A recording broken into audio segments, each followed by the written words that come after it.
Halo guys, selamat datang lagi di M3DID, gue Marion. Dan sekarang ini gue lagi pegang iPhone 15 Pro. Nah, HP ini sebenarnya HP idola sih buat kalian yang suka atau punya HP yang sukanya HP yang mungil dan pas banget di tangan. So, mari kita bahas iPhone 15 Pro di awal tahun 2024 ini.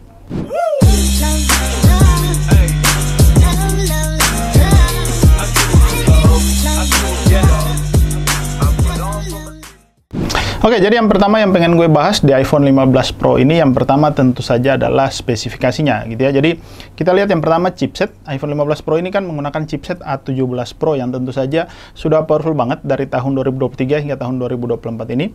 Dengan A17 Pro ini tentu saja banyak digemari ya oleh pencinta gaming karena punya 6 core CPU dan 6 core GPU yang tentu saja ketika dipakai untuk bermain game bisa libas semua game rata kanan dengan settingan maksimal. Mau PUBG, Mobile Legends, Genshin Impact udah pasti bisa dilibas rata kanan. Oke, yang kedua adalah bodi titanium dari HP ini, gitu ya. Jadi dengan bodi titanium di 15 Pro ini itu semakin membuat HP ini tuh terasa semakin ringan, gitu ya. 15 Pro ini bisa menjadi pilihan yang tepat buat kalian yang tidak begitu suka dengan HP yang berat. Nah, kemudian untuk warna HP ini pilihannya ya ada natural titanium, kemudian white, blue, dan black titanium. Nah, coba deh kalian tulis di kolom komentar kalian itu suka warna yang mana. Tapi warna yang white titanium ini cakep banget sih. Kemudian yang ketiga terkait ukuran layar. Jadi HP ini memiliki ukuran layar yang cuman 6,1 inci yang bisa dibilang nggak begitu besar kalau kita bandingkan dengan HP lain di pasaran yang rata-rata 6,7 inci ke atas, misalnya 15 Pro Max ya. Nah, jadi cocok nih kalau nggak suka HP yang berat dan layar yang nggak kebesaran, 15 Pro ini bakalan menjadi idola buat kalian. Oke, kemudian berikutnya kamera. Nah, iPhone 15 Pro ini kan memiliki spesifikasi kamera utama 48 megapiksel, kemudian kamera ultrawide-nya 12 megapiksel, dan kamera telefotonya 12 megapiksel. Jadi, secara spesifikasi sama kayak 15 Pro Max, cuman bedanya di kemampuan telefoto 15 Pro ini hanya 3 kali optical zoom. Untuk kualitas kamera nggak usah ditanya, ciri khas iPhone lah dari dulu. Hasil fotonya selalu memberikan warna yang natural, kemudian ada fitur kamera ultra wide, kemudian ada portrait mode ya. Nah, yang spesial sekarang di 15 Pro ini memiliki kemampuan membuat foto biasa menjadi portrait mode. Nah, fitur ini sebenarnya yang bikin 14 Pro series itu katanya sedikit cemburu. Kemudian untuk kualitas foto nanti bisa kalian lihat juga hasilnya. Di sini gue coba bandingkan dengan 15 Pro Max. Kalian nilai sendiri kualitas fotonya seperti apa. Kemudian kalau bicara hasil video ya kualitas iPhone tuh dari dulu selalu juara lah, gitu ya.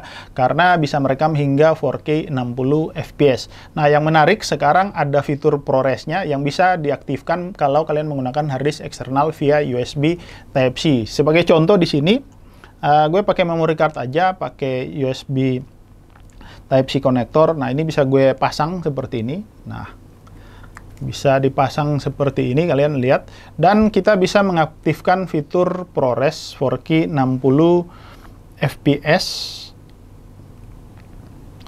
Kita aktifkan ProRes-nya, kemudian kita pilih fitur ini ya, ProRes.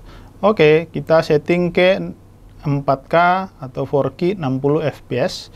Nah, di sini hasil perekamannya langsung bisa masuk di SSD eksternal. Cuma di sini gue pakai memory card aja yang dihubungkan dengan adapter Type-C. Fitur ini tentu saja bisa dimanfaatkan buat kalian yang suka color grading. Jadi ya sudah bisa dibilang 15 Pro dan 15 Pro Max itu sudah kemampuannya bisa disetarakan dengan kamera mirrorless yang punya S-Log atau H-Log-nya.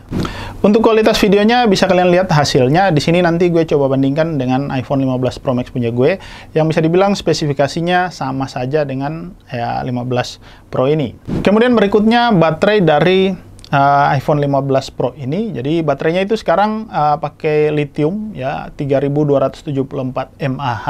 Nah, tentu saja memang lebih sedikit ya dibandingkan dengan 15 Pro Max. Kapasitas baterainya lebih kecil ya, mengingat ukuran HP ini juga lebih kecil dibanding 15 Pro Max. Untuk penggunaan sehari-hari bisa dibilang cukup aman untuk penggunaan komunikasi, browsing, sosial media. Tapi kalau kalian yang memang hobinya mungkin main game ya, mungkin tidak akan cukup bertahan seharian. Dan gue rasa ini berlaku di HP mana saja, bukan hanya di 15 Pro. Karena kalau main game seharian ya udah pasti baterai HP manapun di charge ya 100% nggak bakalan cukup untuk satu hari.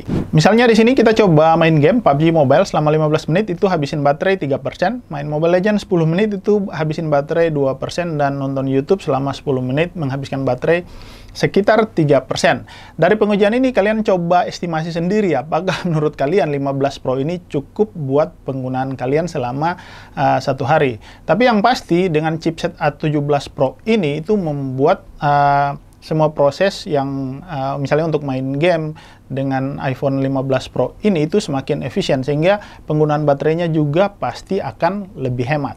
Kemudian berikutnya action button pada 15 Pro gitu, dan ini selalu gue bilang fitur gimmick menurut gue. Jarang banget dan nggak pernah gue utak-atik karena kebiasaan ini jadi silent button ya. Yang mau di custom silahkan, bisa untuk flashlight, kemudian kalian bisa atur shortcut juga untuk aplikasi tertentu. Bisa kalian explore sendiri di menu action button pada pengaturannya. Kemudian berikutnya ada fitur Dynamic Island. Ya, fitur ini sudah ada sejak 14 Pro series dan masih tetap menarik di 15 Pro. Apalagi kalau kalian itu upgrade dari seri 13 ke bawah yang belum ada Dynamic Island. Ya, animasi-animasi kerennya itu selalu menarik perhatian dan muncul pada Dynamic Island. Misalnya pas kita buka aplikasi Spotify, record screen gitu ya. Nah, itu animasinya terlihat keren. Jadi itu semua yang pengen gue bahas dari sisi spesifikasi. Tapi gue rasa nggak cukup aja kalau kita bahas dari sisi spesifikasi. Nah, di sini gue pengen tambahin satu sudut pandang, yaitu dari sisi plus minus iPhone 15 Pro ini. Oke, jadi selain pengen gue bahas dari sisi spesifikasi, gue coba bawa dari sudut pandang yang lain, yaitu plus minus iPhone 15 Pro. Jadi, gue pengen bahas juga soal user experience menggunakan HP ini. Yang pertama, 15 Pro ini cocoknya untuk siapa? Nah, HP ini cocok buat kalian yang nggak suka HP dengan ukuran layar yang besar dan HP yang fit digenggam dengan satu tangan seperti ini. Hanya saja menurut gue konsekuensinya adalah kapasitas baterainya yang lebih kecil dibandingkan dengan seri 15 Pro Max. Jadi, kalau kalian memang butuh yang baterainya lebih besar, tentu saja 15 Pro Max adalah pilihan yang tepat. Tapi kalau kalian memang merasa baterai udah cukup, kemudian kalian senang dengan HP yang ringan, fit pada satu tangan, digenggam seperti ini, itu sangat cocok kalian menggunakan 15 Pro ini. Kemudian yang kedua, worth it nggak 15 Pro di tahun 2024 ini? Nah, jawabannya worth it banget, asal ada uangnya.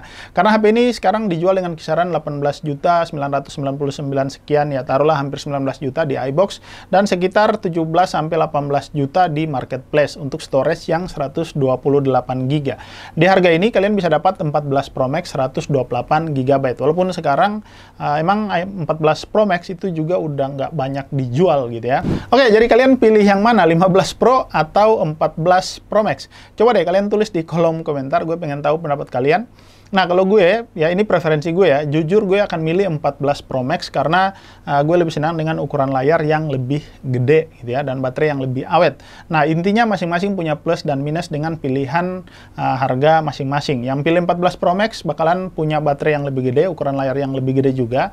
Yang pilih 15 Pro udah pasti dapat layar yang lebih kecil, baterai yang lebih kecil, tapi dapat performa chipset yang lebih baik dan fitur kamera yang lebih baru. So, pilihannya ada pada kalian. Oke, jadi itu aja Bray review singkat gue dengan 15 Pro ini. Semoga bisa jadi pertimbangan buat kalian yang lagi melirik iPhone 15 Pro di tahun ini. Selain harganya yang sekarang udah mulai turun, HP ini jelas worth it banget secara performa oke, kamera oke, dan cocok buat kalian yang suka HP yang imut dan nggak berat ya, tapi punya performance yang powerful.